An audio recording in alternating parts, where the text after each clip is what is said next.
مين قال لك ان جرثومه المعده ما بتتعالجش؟ النهارده هقول لك ازاي تتخلص منها خطوه بخطوه. بس قبل ما اقول لك على العلاج، يا ريت الفيديو ده يلف في الوطن العربي كله، لان احنا عارفين بسبب طبيعه الاكل العربي ان نص الشعب العربي عنده جرثومه معده. وقبل ما اقول لك على العلاج خليني احكي لك شويه عن جرثومه المعده. جرثومه المعده هي نوع من البكتيريا بتستخبى جوه جدار المعده، وبتقدر تقاوم حموضه المعده لابعد مدى. وفي بعض الانواع منها بقت مقاومه للمضادات الحيويه، عشان كده لازم بروتوكول كامل مش علاج واحد.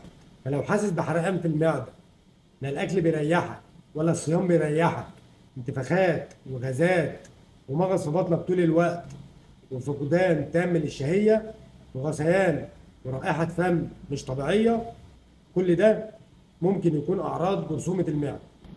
فلو سمحت هتروح تعمل التحليل ده او التحليل ده او التحليل ده. وخلي بالك ان اهمال علاج جرثومه المعده ممكن يسبب لك قرح وتهتك في جدار المعده، وممكن في بعض الاحيان لا قدر الله يوصلك لسرطان المعده. والبروتوكول الشائع لعلاج الجرثومه هو ده. اول علاج واشهر علاج فيهم هو الهيليكيور، وده عباره عن تركيبه ثلاثيه لعلاج الجرثومه، وبيتاخد كل 12 ساعه بعد الاكل. وده هنستمر عليه لمده 14 يوم ما ينقصوش يوم. كمان هناخد معاه الايموكس، وده هناخده كبسوله كل 12 ساعه برضه لمده 14 يوم. كمان يفضل ناخد معاهم البسمس اوكسايد مرتين في اليوم عشان يهدي لك حرقان المعده والاعراض الجانبيه بتاعت الدواء ده. انا عارف ان الادويه دي اثارها الجانبيه كتير، زي الغثيان والطعم المعدني اللي مش بيفرقك، واحيانا بتعمل لك اسهال بسيط، احيانا كتير بتعمل لك كرامبات ومغص في المعده.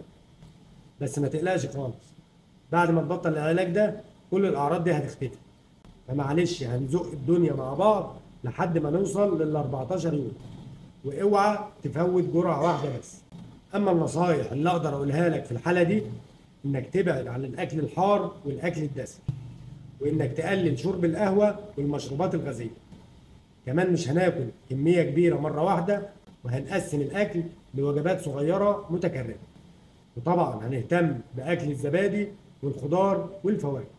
فلو انت كملت الفيديو لحد هنا، او انت حاسس بالاعراض دي، روح اعمل تحاليل الجرثومه اللي قلت لك عليها من شويه وابعتها لي في الرسائل.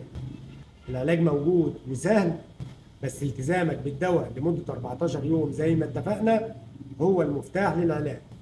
وتابعني انا دكتور احمد مرعي، هخلي لك الصيدليه في جيبك.